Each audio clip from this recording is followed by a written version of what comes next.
So I got a couple emails and a couple comments referring me back to an article by the New York Times titled, "Why is Silicon Valley so obsessed with the virtue of suffering?" So in this video, we're going to be going through this article, and it's basically a critique of the philosophy of Stoicism, and we'll be saying what I have to say about this topic.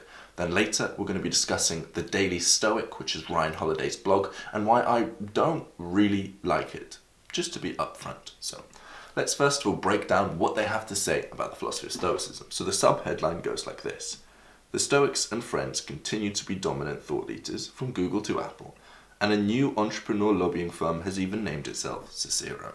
Great, nothing too interesting here. Going down a little bit further. "The wealthy of Silicon Valley ought to be living their very best lives right now.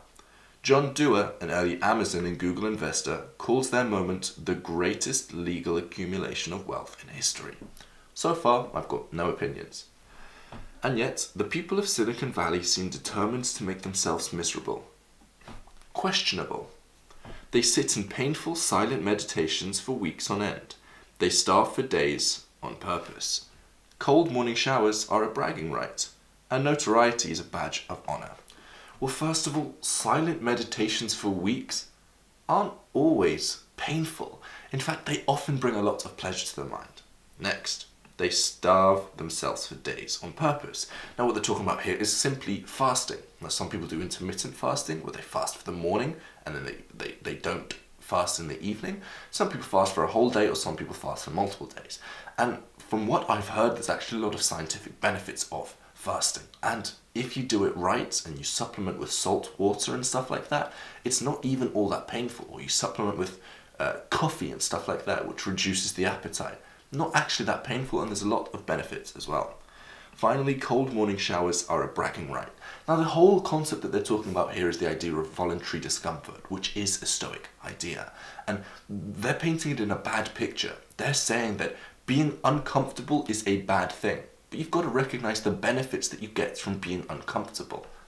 And they far outweigh the downsides of being uncomfortable for a moment's time. And remember that being uncomfortable for a moment's time is actually strengthening your brain, which is going to help you out in the long run. But this author seems to be glossing over that fact.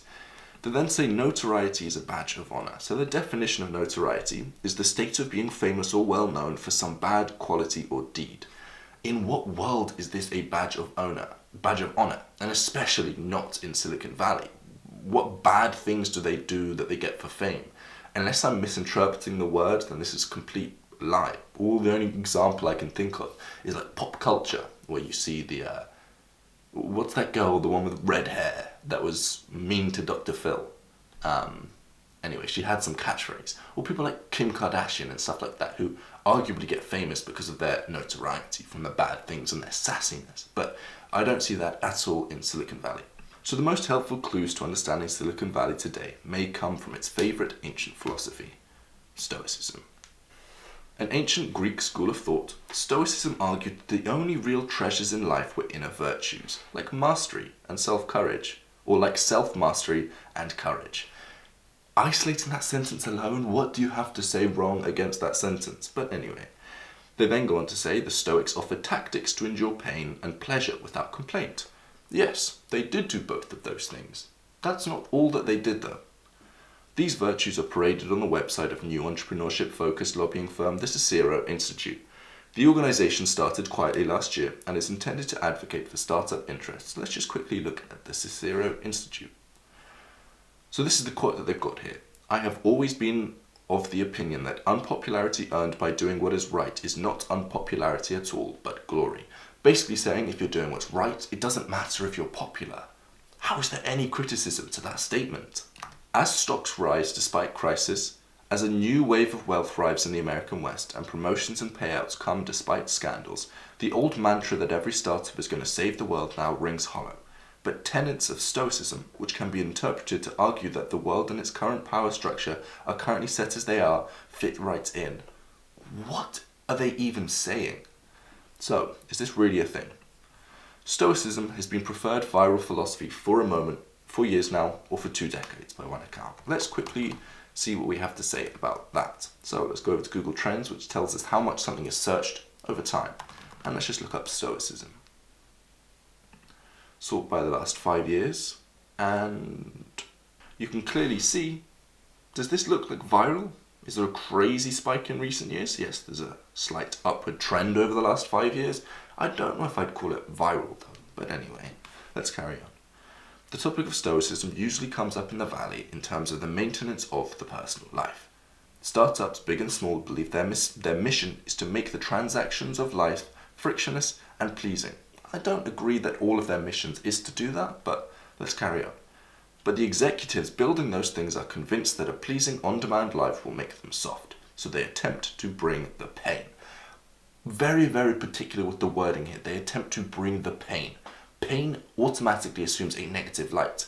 Voluntary discomfort assumes something different. Voluntary discomfort can be beneficial to you in the long run. And that is what this person seems to be missing out again and again and again. "We're kept in constant comfort," said Kevin Rose, the founder of Dig, in an interview on the Daily Stoic, a popular blog for the tech Stoic community. Mr. Rose said he tries to incorporate practices in his life that mimic our ancestors' environments and their daily challenges. This can be simple things like walking in the rain without a jacket or wearing my sandals in the December snow when I take the dog out in the mornings. Tim Ferriss, a popular life hacker, wrote on his blog that Stoicism is an ideal operating system for thriving in high-stress environments. Elizabeth Holmes, the founder of the disastrous health diagnostic startup Theranos and star of the new HBO documentary about its collapse, would often cite Meditations by Marcus Aurelius. Rank-and-file tech workers frequently have more than one Stoic text on their bookshelves. Now what they're doing here is they're picking one person who happened to be a bad person and they're painting the whole of Stoicism around that person. And it's exactly what we see when I really don't want to get into this idea of this politics, but with the extreme Islamists that go out and terrorize people, then automatically all other Muslims are associated with those terrorists. And we know not to do that now. We recognize that that's a bad thing, yet still, this is exactly what's being done towards the philosophy of Stoicism. And she goes on. Y Combinator, the startup incubator, includes A Guide to the Good Life, The Ancient Art of Stoic Joy by William B. Irvine on its list of books for entrepreneurs to read. Ryan Holiday's life hacking books on Stoicism are especially popular and seed the philosophy afresh to newcomers. Mr. Holiday is one of the authors of The Daily Stoic, a daily meditation book for the barefoot, running and bow hunting crowd. Not necessary. Then there are the founders who may not call themselves Stoics, but who are practicing some of its tenets. They include Jack Dorsey, the CEO of Twitter, who likes to walk 5 miles to work each day and meditates in silence 10 days a year. He recently discussed DIY cold tubs and 1 meal a day in podcast taping with Ben Greenfield, who evangelizes about health. Why are they attracted to Stoicism? Ada Palmer is a professor of early modern history at the University of Chicago and a novelist. Her books are popular in Silicon Valley, and she often visits for dinners with tech workers. It's very interesting to see the kind of sad lethargy, Dr. Palmer said. When you're 37, rich, retired and unhappy, it's very perplexing. To her, it makes sense that they turn to Stoicism. She called Stoicism a wonderful therapy against grief and the blindness of the rat race. Again, they're picking something bad and they're putting Stoicism behind it. They're picking and choosing the ideas that they take from Stoicism to paint a bad picture of these people that happen to be unhappy.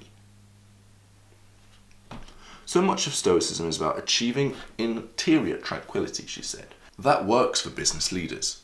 Other schools of thought during Stoicism's ancient ride had warned that politics and the pursuit of wealth would lead only to stress and risk. Now, very quickly, the important word here that they're using is would. Change this for a could, and I completely agree with it. But the pursuit of wealth does not have to lead to stress and risk, especially if the pursuit of wealth is done in a virtuous manner, towards something good, towards bringing value to society. Of course that doesn't lead to stress and risk.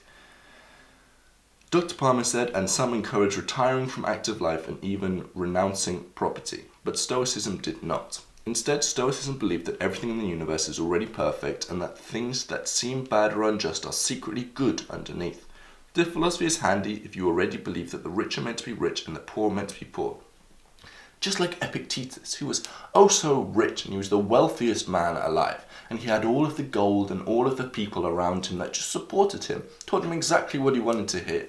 All of this was Epictetus, and he had an incredibly lucky and fortunate life, a better life than everyone else. The new popularity of Stoicism among the tech crowd is, in my view, strikingly similar to Stoicism popularity among the powerful elites of ancient Rome, Dr. Palmer said. As Rome took over, it surged in popularity because it was the one of this system of ethics that worked well for the rich and powerful.